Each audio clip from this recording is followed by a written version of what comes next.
தான் கத்துறாரு. ஆனா அந்த நேரத்திலையும் அவங்க என்ன நினைக்கிறான், நான் கெட்டு போனதுக்கு இதெல்லாம் மூட சொல்லுங்க அப்படின்னு.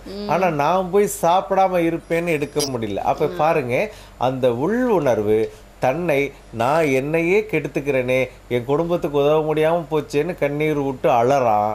எங்கே? ஒரு பஸ்ஸில். ஆனால் வீட்டுக்கு போகும்பொழுது தள்ளாடிட்டு போகிறான். இன்னைக்கு சராசரி வாழ்க்கை எல்லாருக்கும் நல்ல வருமானம் அப்படிங்கிற அமைப்பு இருக்குது. ஆனால் நாம் தான் அதை முறைப்படுத்தாமல் போயிட்டுருக்கோங்கிறது ஒரு புள்ளி விவரம் சொல்லப்படுது. இன்றைக்கி ஒரு மனிதன் தன்னுடைய உணவுக்காக வெறும் 16 பைசாவைத்தான் செலவு பண்ணுறான், 16% தான் ஒதுக்குறான்னு ஒரு புள்ளி விவரம் வருது. ஆதியில் 60% உணவுக்காக ஒதுக்கின தன்மை மாறி வெறும் 16% தான் உணவுக்காக ஒதுக்கப்படுது அப்படிங்கிற ஒரு புள்ளி விவரத்தை இன்றைக்கி கொடுத்துருக்குறாங்க. அதை பத்திரிகைகள்லையும் நீங்கள் பார்க்குறீங்க. ஆனால் எப்படி இது மாறுது அப்படிங்கும் பொழுது தான் வடகிழக்கு பாகனுடைய தவறும், இவன் குடும்ப கௌரவம் பாழாக வேண்டும் என்று மேற்கில் கொடுக்கப்பட்ட தவறும் இணைந்து இவனை இந்த மாதிரி மாற்றுது. அப்போ ஒரு காம்பவுண்டில் பார்த்திங்கன்னா நம்மளும் பார்க்குறோம், ஒரு வீடு நல்லா இருக்கும், பார்த்திங்கன்னா 4 பேர் தெரிஞ்சு 2 பேர் தப்பு பண்ணுறது, தெரியாமல் 2 பேர் தப்பு பண்ணிகிட்ருக்குறாங்க. அதாவது இந்த தீர்த்தம் சாப்பிட்ற முறை அப்படிங்கிற முறைகளில். அப்போ பார்த்திங்க அப்படின்னா எல்லா குடும்பங்களும் கஷ்டம் அப்படின்னு வரும்பொழுது தான் இவங்க நினைக்கிறாங்க. அந்த வீட்டில் பார்த்திங்கன்னா அந்த தென்மேற்கில் பார்த்திங்கன்னா கண்டிப்பாக போர் இருக்கும். அதை அந்த காம்பவுண்டு முதலாளிகிட்ட நம்ம அட்வைஸ் பண்ணோம்னா போதும். அவங்க அது மட்டும் இல்லாம தவறான பெண் தொடர்பு இருக்கு அப்படின்னு சொல்லி குறிப்பிட்டிருக்காங்க சார். இது எதனால சார் பெண்களால சீரழிகிறது அப்படிங்கிறது எதனால சார்? அதாவது என்னென்னா, குடும்ப கௌரவம் பாழ்வடையக்கூடிய பாகங்கள் அப்படிங்கிற ஒரு தன்மைக்கு மேற்கு தன்மைகள் உள்ள அமைப்பு. இதில் பெண்களால் பிரச்சனை அப்படின்னு வருது அப்படின்னா தெற்கு பாகங்கள்லையும் அவங்க தவறு வச்சுருப்பாங்க. இப்போ கட்டடம்னு பார்த்திங்கன்னா, இப்போ நான் மேலாக சொல்கிறது பொதுவான கருத்துக்கள் தான் சொல்கிறோம். பல வீடுகளில் பார்த்திங்கன்னா ஒரு கட்டடத்துக்கு இன்னொரு கட்டடத்துக்கும் பார்த்திங்கன்னா வெவ்வேறு வகையான பிரச்சனையை கொடுத்து வச்சிட்றாங்க. அப்படி கொடுக்கும் பொழுது அந்த பெண் நிம்மதியாக இருக்கக்கூடாது, ஒரு பெண்ணினால் பாதிப்பு தரணும் அப்படிங்கும் பொழுது இங்கே ஆண் குடும்ப கௌரவம் குலையணும்னு ஒரு அமைப்பு இருந்து இங்கே பெண் நிம்மதியாக இருக்கக்கூடாதுங்கும் பொழுது அப்புறம் இன்னொரு பெண்ணால் பிரச்சனை ஈஸியாக வரத்தானே செய்யும்.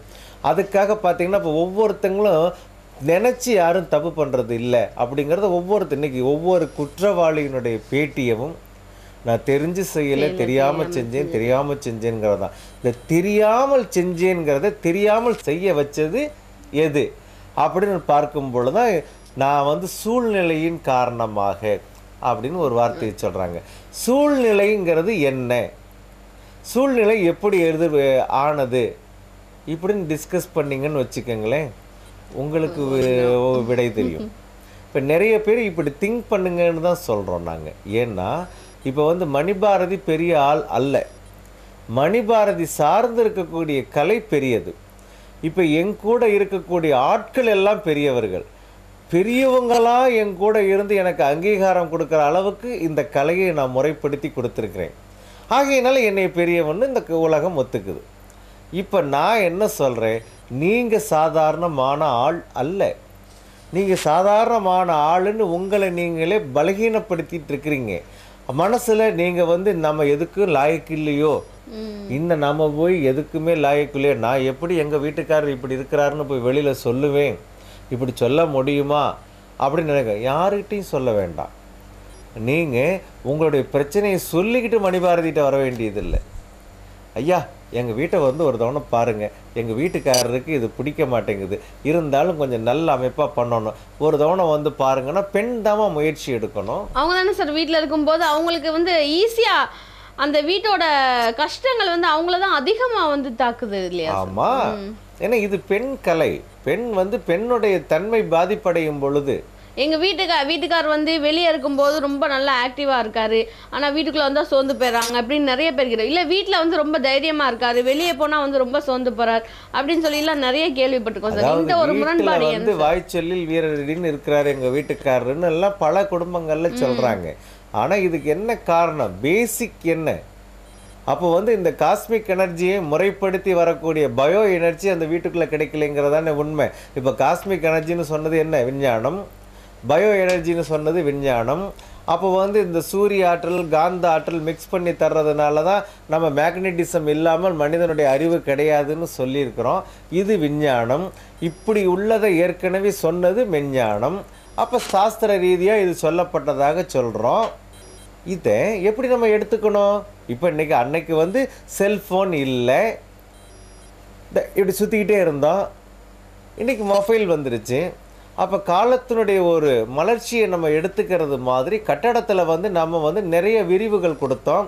பைபிள்லேயே 11:22 தேவாலயம் இருக்கணும்னு ஒரு வாசகம் குறிப்பிடப்பட்டிருக்குதுன்னா அப்போ ஏற்கனவே மனையடியினுடைய அமைப்பு உணரப்பட்டிருக்குதுன்னு தானே அர்த்தம். சான்று இருக்கான்னு கேட்குறீங்க. இந்து மதம் மட்டும்தான் சொல்லியிருக்குன்னு சொல்கிறோம். கிடையாது. எல்லா பெரியவங்களும் ஆதியில் உணர்ந்து அவங்க சொல்லியிருக்கிறாங்க. அந்த குறிப்புகளை நம்ம மறந்துட்டோம். ஒன்றும் இல்லைம்மா, பக்கத்தில் கோவில்பட்டி இருக்குது அப்படின்னு ஒரு உதாரணத்துக்கு எடுத்துக்குவோம். அதுக்கு 15 பாகத்தில் ஊருக்கு போகலான் இருக்குது. நம்ம எந்த ஊர்லேருந்து எப்படி போகிறோங்கிற வழியை கேட்டு தெரிஞ்சுட்டு போனால் சுலபம். நீங்கள் எங்கேயோ சுற்றி அடிச்சுட்டு வந்தேன்னு சொன்னால் பக்கத்தில் போனால் சொல்லாது 2 கிலோமீட்டரில் இப்படி வரலாமே அப்படின்ட்டு. அப்போது தெரிஞ்சு போனால் நமக்கு தூரம் மிச்சம், செலவு மிச்சம், பிரயாசை மிச்சம், கஷ்டப்படாமல் போய் இருக்கலாம். டைமிங் வந்து நமக்கு ரொம்ப கிடைக்கிறதுனால நம்மளுடைய அறிவுக்கு நம்ம வேலை தர்றோம். அப்போது கேட்காது யார் தப்பு? 15 வழி இருக்குது, எனக்கு 15ம் தெரியும் அப்படின்னு நினச்சிட்டு இதில் போய் இதில் போவோம் அப்படின்னு போகிறதுங்கிறது எப்படி பொருந்தும்? அது மாதிரி தாம்மா வாஸ்து. வாஸ்துங்கிறது நான் தெற்கு மேற்கு வடக்கு அந்த பிரச்சனை இந்த பிரச்சனை இது எல்லாம் நான் சொல்லிக்கிட்டே இருக்கிறேன் அப்படிங்கிறதா நிறைய பேருடைய குறைபாடு. இப்போ நீங்கள் கேட்குற கேள்வி வந்து வாழ்க்கையினுடைய பிரச்சனை. இப்போ இந்த பிரச்சனைக்கு வாஸ்து என்னன்னு சிந்திக்கிறதுக்கு இப்போ இந்த தொலைக்காட்சி உதவுது. இப்போ ஒவ்வொரு குடும்பத்திலையும் உள்ள பிரச்சனைக்கு முழு தீர்வு தேவை என்றால் கண்டிப்பாக வாஸ்து தரும். நேர்களே, அனைத்து பிரச்சனைகளுக்கும் தீர்வு எளிதாக கிடைக்கும் அப்படின்னு சொல்லிட்டு இவ்வளோ உறுதியாக சொல்லும்போது நாம் ஏன் தயங்கிட்டு இருக்கணும்? வாருங்கள் முன்பதிவுக்கு ஸ்ரீ அமிர்தா வாஸ்து கன்சல்டிங் சென்டர் 2ஆம் கேட் அருகில் பிஎஸ்கே காம்ப்ளெக்ஸில். முன்பதிவுக்கு ஃபோன் நம்பர் வேணும்னா 9865376115 இந்த நம்பருக்கு கால் பண்ணிங்கன்னா சாரோட டேட்ஸு அப்பாயின்மெண்ட்ஸ் வந்து நாங்கள் தருவோம். அது மட்டும் இல்லை, ஸ்பெஷல் அப்பாயின்மெண்ட்ஸ் வேணும்னாலும் நீங்கள் எப்போ வேணும் எங்கே வேணுங்கிற விவரங்களை வந்து ஆஃபீஸில் கேட்டுக்கலாம். மீண்டும் இதே நிகழ்ச்சியில் சந்திக்கும் வரை விடைபெறுவது ஆர்ஜி ஜனனி. நன்றி, வணக்கம். வணக்கம். ஸ்ரீ அமிர்தாவை வாழ வைக்கும் வாஸ்து சாஸ்திரம். உங்கள் குழந்தைகள் நன்றாக படிக்கவும், உங்கள் பெண்களுக்கு விரைவில் திருமணம் நடைபெறவும், வெளிநாடு சென்று பொருள் ஈட்டவும், தொழிலில் வெற்றியும் லாபமும் பெறவும், இளைஞர்கள் நல்ல ஒரு வேலை வாய்ப்பு பெறவும், உங்கள் அனைத்து லட்சியங்களும் நிறைவேற மாமியார் மருமகள் சண்டையை தடுக்கும் வாஸ்து. வாஸ்து சாஸ்திர முறைப்படி வழியினை கூறுகிறார் வாஸ்து பேராசிரியர், வாஸ்து ஆலோசகர், விஜய் டிவி புகழ் டாக்டர் MSR மணிபாரதி அவர்கள். முன்பதிவுக்கு ஆர்ஜி ஜனனி. போன் 9865376115.